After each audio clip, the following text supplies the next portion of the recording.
Another mantra that fills the hadiths is Allah and His Apostle know best. Will you explain?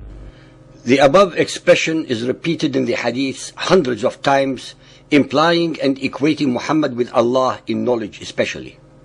In the Quran during the Meccan period, this mantra did not exist because it was towards the gods, Ar-Rahman or Allah alone, that his ideas were fixated. This changed after his arrival to Medina with his increasing political and military power, whereby the verses almost invariably associated Allah with his messenger. Muhammad's initial humility and humbleness were taken over by self-assertion and extreme arrogance, whereby he invariably linked his name to that of Allah, creating a subliminal twinning and an inseparable association in the minds of his impressionable, ignorant and gullible followers, as shown in only a few examples below. Sahih Muslim Hadith 6813, narrated by Abu Hurairah. We were in the company of Allah's Apostle and we heard a terrible sound. Thereupon Allah's Apostle said, "Do you know what sound is this?" We said, "Allah and His Apostle know best." Thereupon he said, "That is a stone which was thrown 70 years before in hell, and it has been constantly slipping down, and now it has reached its base." Sahih Muslim Hadith 790, narrated by Anas bin Malik. The Holy Prophet said, "Do you know what Kawthar is?" We said, "Allah and His Messenger know best." The Holy Prophet said, "It, Kawthar, is a canal which my Lord the Exalted and Glorious has promised me, and there is an abundance of good in it." Sahih Muslim Hadith 1768, narrated by Ubay ibn Ka'b.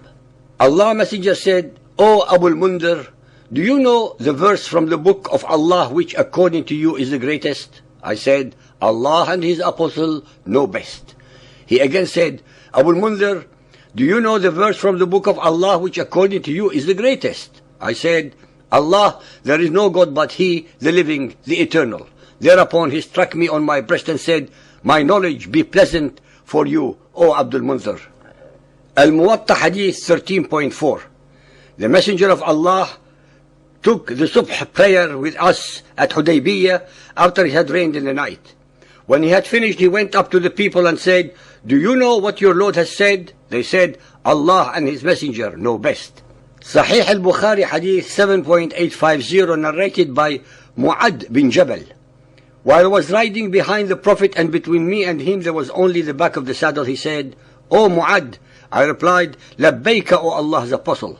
He said, "Do you know what is Allah's right upon His slave?" I said, "Allah and His Apostle know best." He said, "Allah's right upon His slaves is that they should worship Him alone and not worship anything else besides Him." Then he proceeded for a while and then said, "O Mu'ad bin Jabal." I replied, "Labbayka, O Allah's Apostle." I said, "Do you know what is the right of the slaves upon Allah if they do that?" I replied, "Allah and His Apostle know best." He said, "The right of the slaves upon Allah is that He will not punish them if they do that." Sahih al-Bukhari Hadith 9.520, narrated by Abu Dahr. I entered the mosque while Allah's Apostle was sitting there. When the sun had set, the Prophet said, "O Abu Dahr, do you know where this sun goes?" I said, "Allah and His Apostle know best."